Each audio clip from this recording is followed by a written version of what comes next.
brand names, right? Did you pay him for that question? Because that's a perfect question. We had a Do It Best roller cover, and then we've got a Purdy. And it doesn't matter to me, because as long as you're pulling out of the warehouse, it doesn't matter to me. I want to see you sell everything, get anything you can out of the Do It Best warehouse. But it's the best thing that Do It Best could have done in the last few years. They put Worcester on this Best Look roller cover. Do you know how many members that I've talked to over the last 5 years? We will not sell a premium roller cover. People want inexpensive. We'll Do It Best when they change their roller covers and brushes over. They put Worcester on that with that Best Look. They're saying to me, I can't tell how many of them Worcester covers I'm selling. I said, I told you. I said, people will pay for a premium roller cover and a premium name. And not only that, when you pair your Best Look paint with your Best Look applicator, that has been a huge, huge success for us. So to put that Worcester name on there, especially here in Ohio, I mean, to put that Worcester name on that roller cover, people will buy that all day. So Worcester is Worcester's brand name like Nike or Worcester's equivalent to Purdy. So And it's an Ohio-based company. Ohio-based company. So That's an easy sell. You know how local it is. You know what I mean? Everybody wants to keep money local. yes, If they come in with I have a textured plaster wall. yes, Is there a different roller I should? absolutely. Okay. So the finer the finish, the tighter the nap. So if you have 1/4 inch, 3/8, 1/2 inch. So if you have some texture, you want to use a 1/2 inch nap because it's going to get into all those areas. Where if you want a smooth, very clean, smooth finish, you're going to use a tighter nap, which is 1/4 inch. Thank you. Yeah, absolutely. So a lot of times people are painting cabinets. They paint them with 1/4 inch nap because they want that really smooth finish. So I'll tell you guys a story about the different brushes. Okay.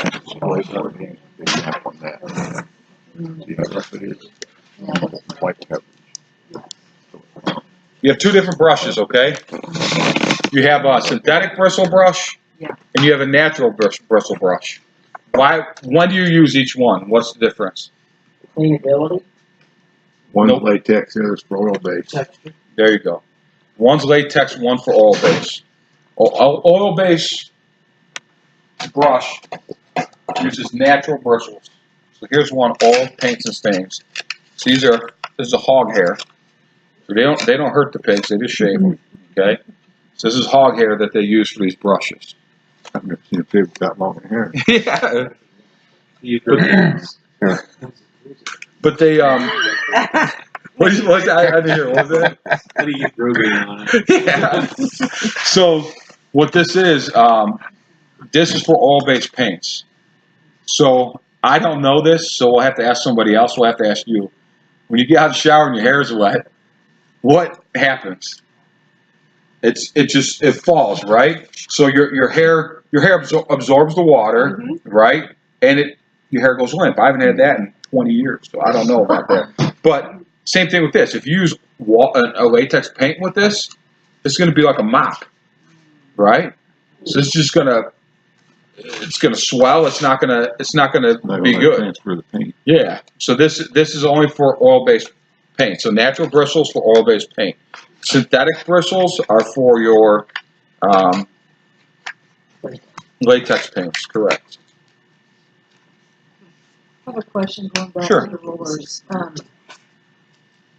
Says the woven, is that a better roller? And should Yes. we be veering towards that? So basically, it's just woven and knit. The only difference is, of course, I don't know, it's just the way it's stitched into there, right? Right. So the woven cover is going to give you a better finish. It's going to be more durable. But I'll be completely honest with you. I never save roller covers. People say they save roller covers. They're crazy. You use them once, you throw them out.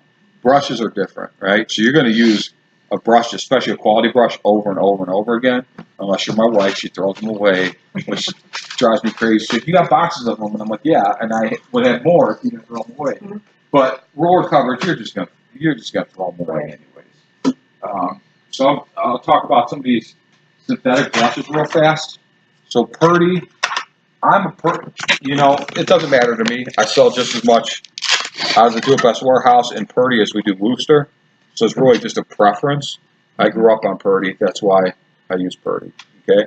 I actually these are all handmade in Portland, Oregon. Has anybody heard this story from me before?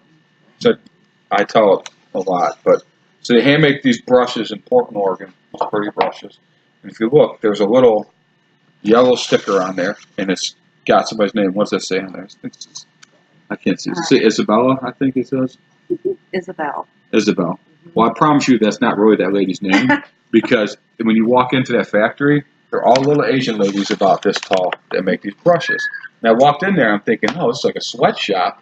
But what it is when Purdy first started, there's an Asian community around, and because these are handmade and these little ladies have such small hands, they have great dexterity to be able to make these brushes. And now they weren't ESOP, so they were employee owned, and then Sherwin-Williams bought them. But now these ladies, they're just families and generations of people that have worked at that factory that make these brushes. In order to be a certified brush maker, you have to be an apprentice for 2 years. So you cannot make these brushes unless you learn how to make them. So I was on a tour of this plant out there in Portland.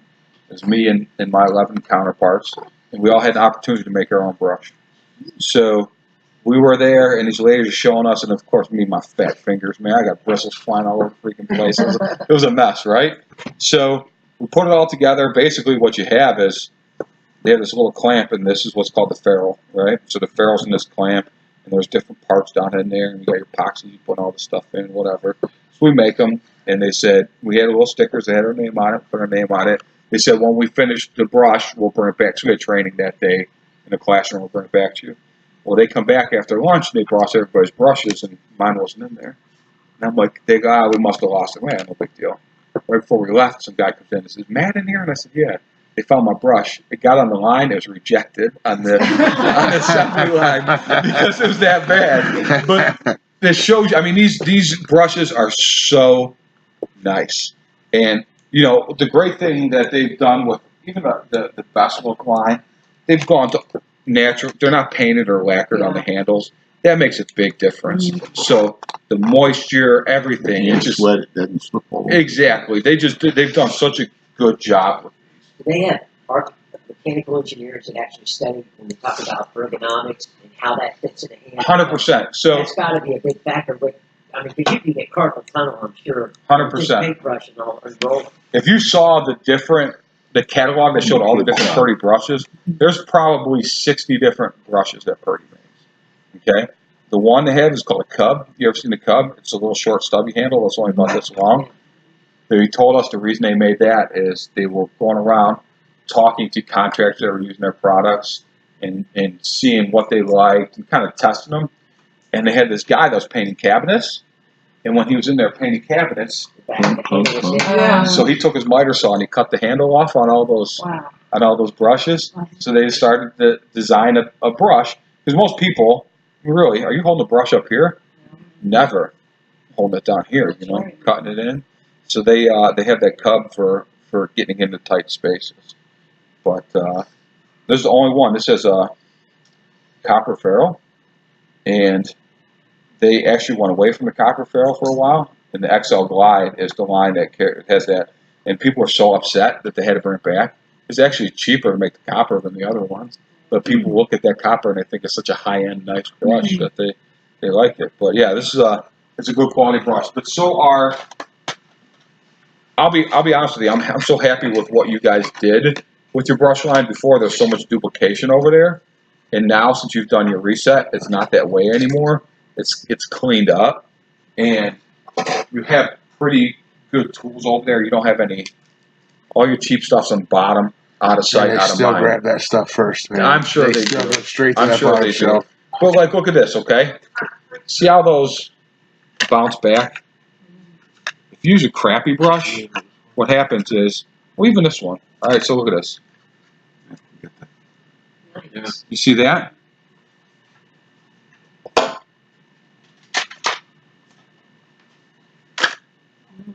Not so much there, right?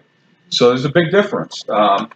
Those cheap ones, they look like feather dusters, man. When they're done, they're just not good brushes. And when you're cutting into a ceiling, when you have those little strays hanging out there, that's not good. It's not a good thing. So Is that a best brush? What is that? yeah, this is Do It Best Look brush. Well, Stop, John. Stop, man. This is still I'm just kidding. the filaments on this brush are so good compared to what we had before with our Shoreline line that we had. So actually, you're making more margin now than you used to on your brushes, and the quality has went up immensely. So these are made by a company called Linzer. They're good brushes. Quick question, Mark. Yes, sir. Benefits of an angled brush to a straight cut brush. Angle brush, obviously, cutting in is a lot easier. I love ankle brushes. I don't know anybody who uses a regular straight brush anymore. Yeah. Only time I use a straight brush is my dad. I get my frugal, what is that? Frugalness or frugality, whatever, Yeah. from my dad. He just got vinyl siding about 3 years ago. He always had wood siding. And I remember as a kid, every 3 years I would have to go out and paint that house. And I used a big 4-inch flat brush to paint that house. Took me longer to scrape and prime that house. It would take me in the summertime 3 weeks to scrape and prime that entire house. To scrape and spot prime that house. And I'd paint it in 3 days. Yeah. But it'd take longer to scrape and prime. But I always use that big flat 4-inch brush. But you don't you're not selling many flat brushes anymore. Almost everything's angled. Any questions? Let me use the restroom real fast, and then I'll meet you guys on the floor. Okay. And we'll talk about exterior stain, and we'll talk about some other stuff out there that I might have missed.